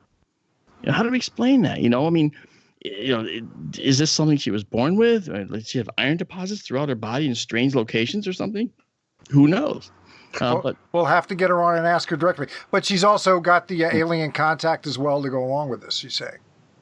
Yes, and she has a book that she just came out with, and I'm not trying to promote her book or anything. Yeah, but what's the book? I know who she is. She's a lovely person. Okay, yeah, she really is, and yeah, I mean, it's called A Hybrids Story, and it's available on her site, which is it's pronounced Ket, but it's spelled Kate. KateThorvaldsen.com. Good. And Kate, you want to mention it. Good. Okay, good. Well, it's important. It's a good book, yeah.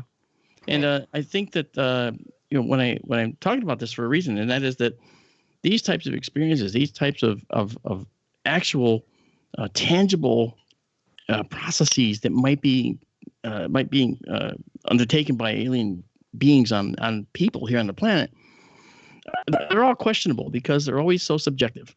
Oh, well, we don't know for sure. We never know for sure. We don't have any evidence. Okay, I'm like that too. I want to see evidence as well. And you can and the book, so our listeners can hear that.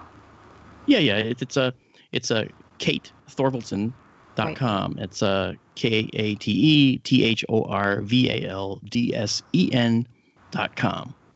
And you can get the book A Hybrid Story on her site. I'm not getting anything from the book. I mean, I just... No, I know. And also I would like to make it clear, people that write books in ufology, they don't make any money. I don't care what anybody says. It's very rare when that happens. So we would love to be able to mention her book. We're fine. We're fine with commercialization. And yes, by the way, for all the folks at home, do watch the full commercials when they play on our channel now, because we're monetized now. So we want those pennies rolling in. We need the money. Right. We need the money. We're desperate. We're desperate for the money. So by all means, all you got to do, you don't have to send a dime, but watch those commercials. You can watch anything else you want in some other window, but let the full commercials run, because that's how we get paid. I do want to make it clear that Frank is taking all the money. I'm not getting any. Yeah. Chant. What's wrong with that picture? That's how she wants it, and I'm okay with that. I'm okay. I need the money more than she does. Let's put it that way. Okay, so I have a question that I think is important, and that is, it's just a random question. It's, what is the hallmark of your research, Mark? The hallmark of mine is that I'm taking the astronomical knowledge that I have, and I'm showing people why it's important to understand, because this information is how you can justify the belief you have that you usually may have no justification for. I believe they're there because I can't imagine the universe is, we're the only ones in the universe. Well, if you have a little bit of knowledge, you'll be dangerous. And if you understand some astronomy, then you will be able to take that and apply it to other claims people make. For instance, I don't believe anyone's been to Mars with Barack Obama. Okay, I don't believe I know that who for you're a second. talking about. Okay. I don't buy that for a minute. And, You're talking about Andrew Basiago. Yeah, I don't buy into that. Okay. Now, is that arrogance? No, that's practicality. I think that those kinds of things simply couldn't have gone unnoticed. So you don't think he went there to fight aliens on Mars? I do not believe he did. The aliens that he's fighting are in his head, I think, and then that's just me. But look, and I'm very happy to say these things, frankly, because it's like with other people in ufology that make all these claims and say, "Come to me, I know all the answers." That's baloney, because none of those people know the answers.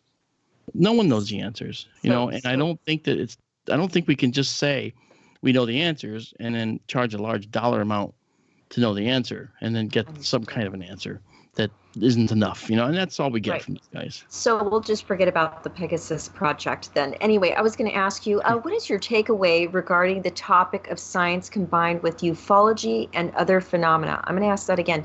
What is your takeaway regarding the topic of science combined with ufology and other phenomena? Why is it important to you? It's very important because if we understand that there is some factual scientific data that sits behind the claims that are made, then it's more palatable, all right, to the media in particular.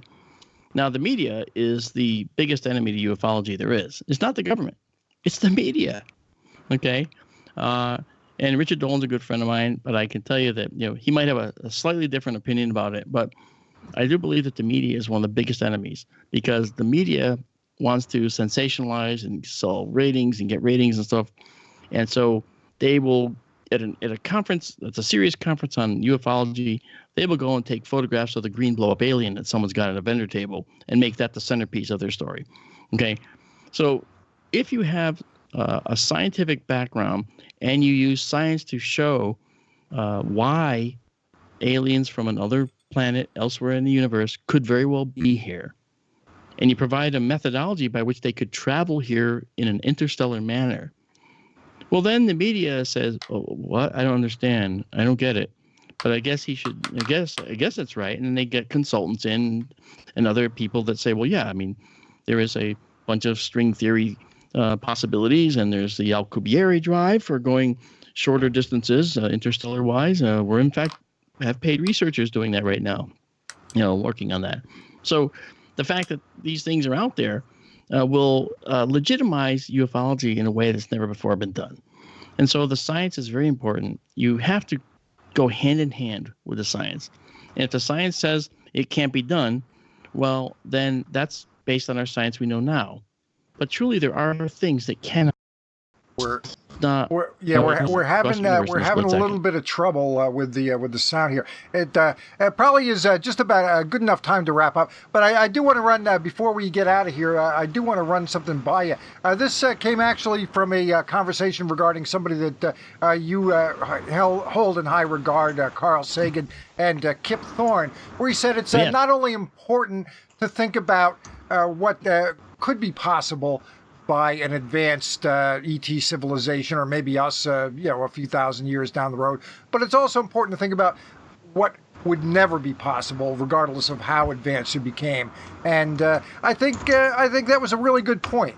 I think it was a really good point. So, yeah, I mean, Carl Sagan, my favorite astronomer, Kip Thorne, my favorite astrophysicist. I mean, I sat with Kip Thorne for several hours some years ago, and we talked about black holes. And he was actually saying he had an argument with Stephen Hawking, and this gives you an idea of how the greatest minds on the earth think, right? He was arguing with Stephen Hawking that we could kind of do what you might call time travel. It's really more like information time travel, not really time travel per se. He said you could see yourself under the right conditions. You could be traveling into a black hole with your spaceship, regardless of the fact that you'd be totally stringified and liquefied doing so. Okay, but if you could, there is a possibility that you might also see yourself emerging from the complementary white hole before you actually enter the black hole. And he was talking about the information from the ship doing so. And Hawking said, no, that's not true. And so Thorne wrote his argument to Hawking, and Hawking read it and wrote an argument against it back to Kip.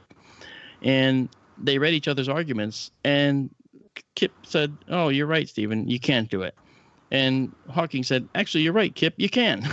So actually, they swapped positions on the whole concept. I think that's a little bit of a myth that gets out there, that science is monolithic and that these guys don't have serious disagreements about all manner of things in their fields. Exactly right. But it also shows you that even the greatest minds on our planet can't agree all the time, because the science is still not quite ready for our consumption. We're not quite there yet. There's a lot we don't know. And that's, I think, probably why I'm into science in the first place. Because every time I wake up, there's new things that I don't understand out there. And so, Frank, I did want to ask Mark a question. That is, my understanding, there are three main types of models for science. And please correct me, Mark, if I'm wrong. That is, they're physical, mathematical, and conceptual. Now, let's just say that's true. The three main types of models being used in science are physical, mathematical, and conceptual. Now, let's just assume for a moment that it's possible that if there are extraterrestrials, that they are eons ahead of us, millions of years ahead of us. Would they still be using that kind of possibly outdated scientific model or models that we're using now, or not? Are they using something else? Or are they even bothering with science at that point? Well, I think we need to know. We need to understand. This is like kind of putting the cart before the horse in a way. We have to understand what the civilization is based on.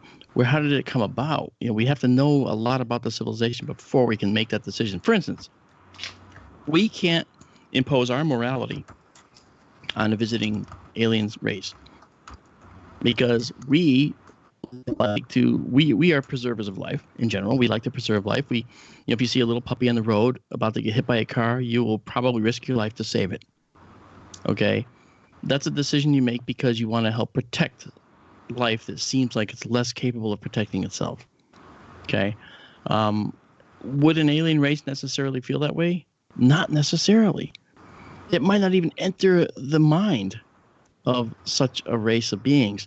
And it's not because they're evil and rotten, but it's because that's how they evolved. Maybe that's their evolution. Maybe they don't have concepts of like love. Maybe they don't mate. Maybe they proceed to, maybe they're all test tube creatures. Who knows? Maybe they're engineered. Maybe the aliens visiting our planet now are biological robots. Yeah. Okay, as a possibility. And so, we can't impose any of our scientific understandings, constructs, and philosophies on an alien race, because we simply don't know how they think. We can always speculate, like you say, and that's always fun to do, but we can't really say. So I can't give an answer, because there's no way to actually we can't impose our will or our thought processes on an alien race that we haven't even met yet.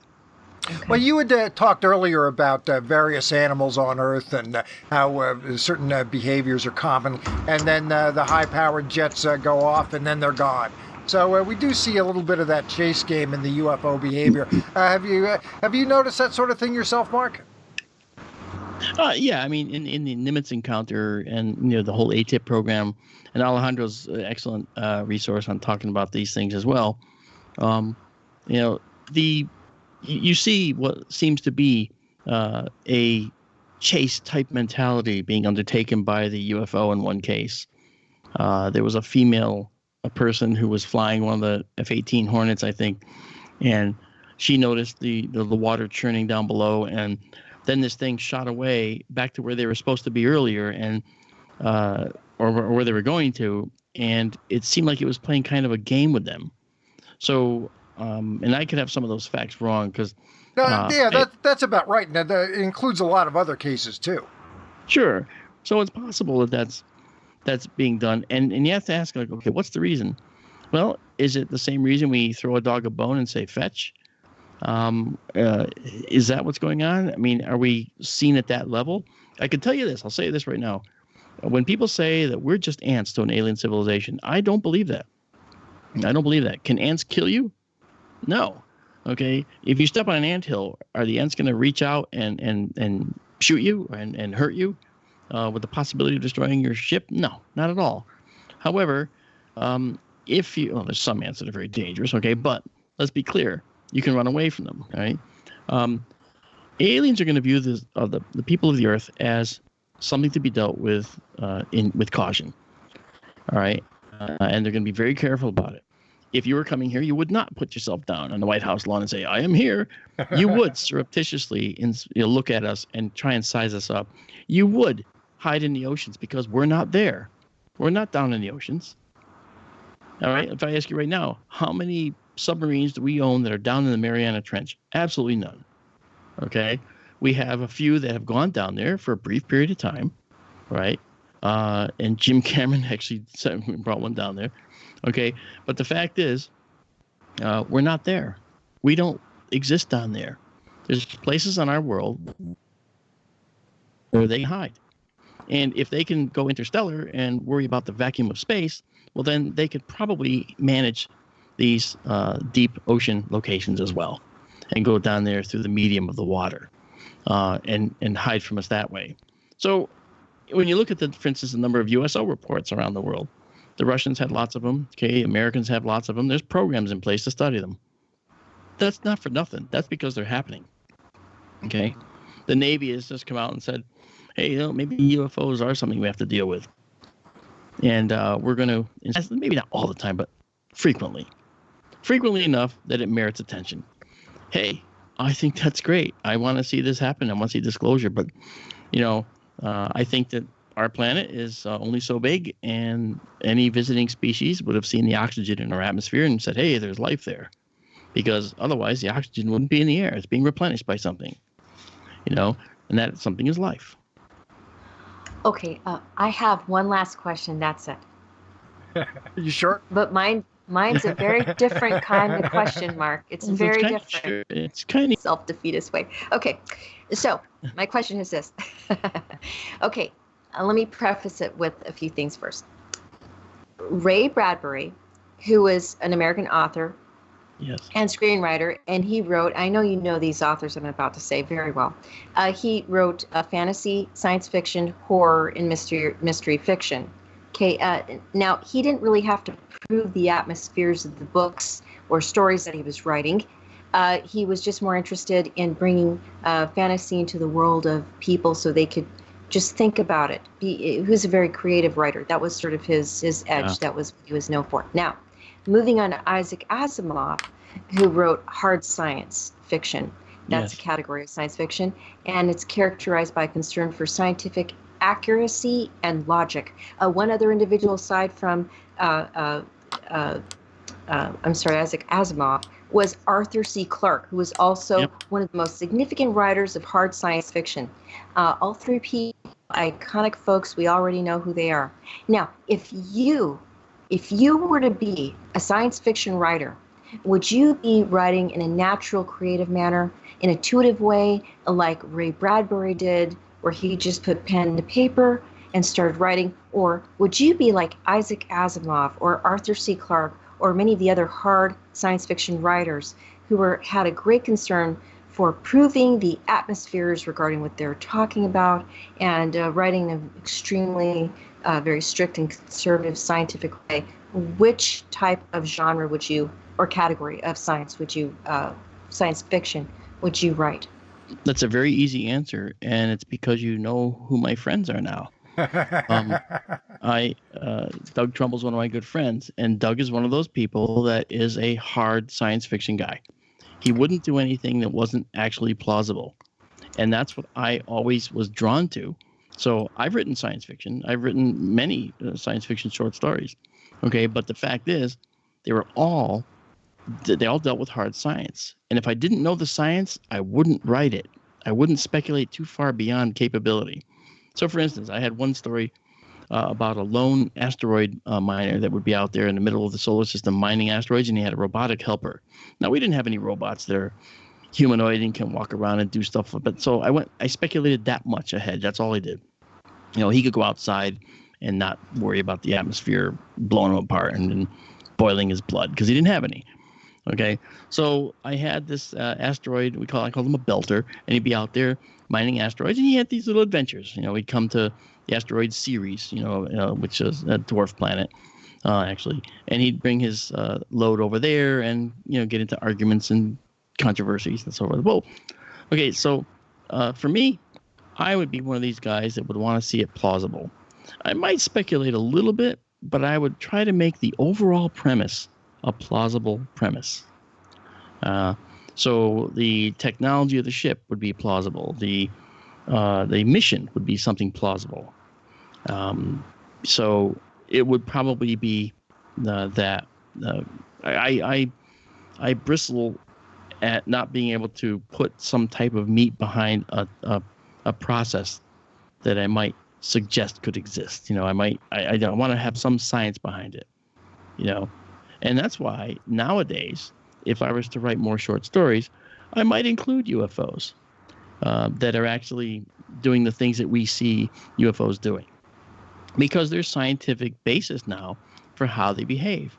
Again, going back to my friend Bob Schroeder, if you look at his book, you'll see that every one of the things that UFOs seem to do, they seem to disappear in one place, appear in another. They shimmer and disappear. They change colors. All of those processes are understandable in terms of the propulsion that they use. If you look at what's happening while the propulsion is underway, every one of those phenomena is predictable. And that's something that makes it realistic and plausible. See, so it's not like, and as we learn more science, we're going to see this more and more. So I really think that hard science fiction is my bag. And moving forward, I suspect that UFOs are going to move more into the hard science fiction arena. Fantastic. Mark, I wanted to thank you for having been on our show today. I'm going to drop a few links into the chat before Frank ends the show. So Frank, give me just a little bit of leeway time to do that. And those links are the YouTube channel to your podcast, the Facebook groups that you have. There's also an astroimaginglive.com, fxmodels.com, and another Facebook group or FX model planetary. I can't read that, but I wanted to drop planetary replicas, yeah. Division, yes, and kgrradio.com, SkyTour. So I want to make sure that I input all of that before the end of the show. And also, could you just let us know a little bit about the book that you wrote? Yeah, the Populated Universe is in editing right now. Actually, I just was looking at the manuscript again today. It's a story that it's a nonfiction, of course, and it's about exoplanets, planets around other stars. And it talks about the prospects of extraterrestrial life as we know the possibilities through the study of exoplanets. It dares to speculate about the possibility of life forms that are somewhat like us, but it also discusses the reasons why they may not look like us. Through all the extinction events here on Earth, we came out a very circuitous path to become what we are. Now, we traveled that path through evolution. And other civilizations will do the same. Now, when people say, in fact, I'll tell you this, when people said in the past, okay, oh, it's a reptilian species that we saw, I used to just dismiss them out of hand. Oh, yeah, right. Okay, what's this reptilian stuff? Well, then again, when I looked at the extinction events here on the planet, I noticed that had the Chicxulub impact, the one that killed the dinosaurs, not occurred, my thought was, well, are there any dinosaurs that were getting smarter at the time? And in fact, there were. There was one group of theropods, meat eaters, that were actually growing in cranial capacity. Does that mean they were going to reach intelligence? No, not necessarily. Intelligence isn't a destination. It's a possibility. It's just one potential path. It's not a foregone conclusion. However, there were dinosaurs that were getting smarter at the time, and when they were thrown out into the abyss of the universe, basically. So I think that there's a strong possibility that life elsewhere may take many different forms. But it will all be based probably, and this is again, I might be a carbon bigot or a carbon chauvinist, but I think that carbon will probably be the base for a lot of life out there, And the human race, for instance, is our DNA. It's based on carbon, hydrogen, oxygen, nitrogen, phosphorus, and sulfur. That's CHOMPS. Okay, and CHOMPS is a well-known acronym for that. And there might be other life forms out there like that, because that is a pattern, a template that's produced by the universe. So one thing I wanted to mention to you is that Alejandro wanted you to say, he said, he's a buck-toothed guy with a gold tooth and a lazy eye. And when I did the Phoenix MUFON meeting, and before I was introduced, the state director for Arizona's Phoenix group, big group, was making announcements. And meanwhile, this janitorial guy walks in with big ugly teeth, a gold tooth, and a lazy eye, and starts feather dusting like pictures on the wall. Walks up to the microphone, feather dusts the microphone, and then hears it's a UFO thing, and he takes the microphone out of the state director's hands and says, I heard a UFO. I had a UFO incident too. And he starts going through it, and people in the audience are going, sit down, this isn't your meeting. Oh, yeah, they were getting some belligerent responses, which is exactly what I was looking for. And, of course, he's wearing a really ugly shirt. It just doesn't match. Nothing matches. He's wearing shorts with 2 different color socks on. I mean, Clem is a character. And so and Alejandro's smiling right now. If he's hearing this, I know he is, because he was there. Okay, he saw this. And then Jim, the guy that was the state director, he is still. He was trying to say more announcements, and Clem just took that microphone and went on and talked about his UFO event. They came down out of the sky. They killed my dog Petey in the driveway. They slammed him out, like bam. They slammed right down on him. I said, why did you do that to my wife Eunice? And all those things. And of course, people are like starting to boo and yell. Hey, get out of here! They thought it was real. Okay, and I did it for a reason though. See, Clem was the typical redneck guy that has an experience. Average. And he talked about how the media gave him this special hat that they said he should wear. Okay, well, they gave me this really cool hat made of this like tinfoily stuff. They said I ought to wear this every time I talk about UFOs. Okay, and he puts it on. All right, and the point of this was, that the media paints everyone who reports UFOs as Clem, as a nut. Okay, yes. And that was the point of that, and that came across loud and clear. Because when Jim introduced Marc Dantonio as doing the talk, I took off the glasses, took out the teeth. Oh, you were the one too? I was Clem. And I took off everything and took off the shirt to show my suit and tie, okay? And the guys in the audience, the people in the audience that were like yelling at me started shrinking in their chairs, get really small, and I don't want to be noticed. I don't want them to know it was me yelling. Okay, which is fine. I respected that opinion. But the whole point of Clem was to show, and I still use Clem to this day for a lot of these reasons. The whole point was to show people that, when you mention a UFO event, you expect to be treated as a nut, and they will treat you that way. The media is not your friend when it comes to this. There's always smiles in the anchor's faces. Well, hell, what about that story, huh, Sally? Oh, yeah, that's a big one, huh? That's a really impressive one. Ooh, hey, just watch out for aliens, folks. You know how they are. So the point of my talk was we have to change the media message. We have to change the way the media perceives people who report these. And how do you do it? You do it with science, which is what my talk was about. They don't understand science. The media can't comprehend the realities of science until you tell them that science says it's possible. And the bottom line is, who are they to argue? Let me see their science degrees, and I'll let them argue with me. Okay, right? I mean, that's what you do. frankly. And so that was the point of that, and it went over kind of well. I kind of liked it because Clem got to walk around for about 20 minutes, dusting all kinds of things, including like I think the shoes of one guy in the front row. It was just funny as heck. So anyway, that's what that was about.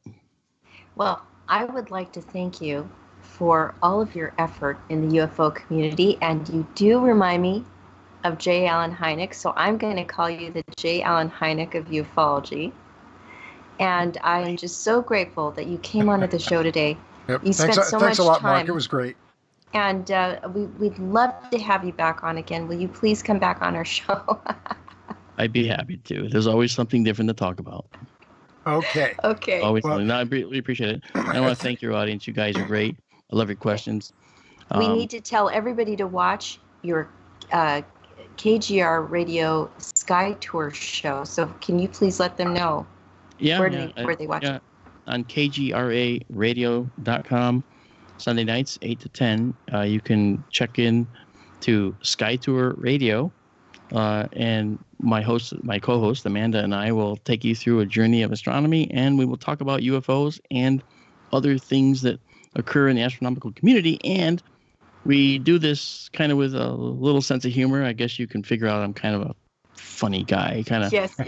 I believe science is for everybody, and I believe that science is reachable by everybody. And it's important to make sure that it's stated in a way that people can understand. Because too many times science gets so arrogant that they speak in these highfalutin terms that nobody can understand. Well, I don't believe that's the way it ought to be. Okay, I don't appreciate it, and I don't want anyone else to have to sit there wondering what someone is saying. So it's SkyTour Radio on kgraradio.com, Sunday nights 8 to 10. SkyTour live stream is every clear night. Now, as we speak, the observatory here at SkyTour Livestream is up and running, and it's a clear night, and the telescope is pointed at the sky, and it's midnight right now, so I'm not sure how long we'll stream, if we stream at all tonight. But I am going to go check the conditions and see, and if the conditions are still good, we will have a stream tonight. Oh, that's wonderful. For a little thank while. you so much. Yep. Thanks a lot, Mark. I appreciate it. Absolutely. It was a good time. I appreciate it. Thank you for the time. I respect you, Chant, for putting up with Frank. From apparently he seems to be kicking your butt once in a while. But I'm pretty sure you can kick him back. But I want to also make sure that you get celebrated as someone in ufology who's also reaching for answers, Chant. I really admire you for that. I appreciate that very much. Well, thank you for having me on. I appreciate it. Thanks a lot, Mark. And maybe we can trade co-hosts one night and see how you like it on your end, dealing with Chant all the time. Actually, that's not a bad idea. I don't think Amanda would have a problem. And you bring Amanda on, and she will be. I think that'd be really fun to have her on. Yeah, you have to throw in a draft pick, though. Amanda and a draft pick for Chant for one night. I'll make that deal right now. Yeah. Okay, well, we'll work on it. Think about it. We'll work on it, Frank. Okay. What do you guys in the chat think? I mean, if you think that's a possibility, then okay, we'll go there. Okay. You guys are, you have a great audience too, Chant. It's very active. They got a lot of questions. They're good people here. Yes. So you're building a good following, and I'm really happy about it. That you have this forum. And yes, and folks at home, watch those commercials all the way through. There's a new Rambo movie coming out. Watch that full 2-minute commercial for the Rambo movie. Show me the money. And good night, everybody. Wow. Fantastic. All right, folks. Thanks a lot, Mark. Bye-bye now. All right.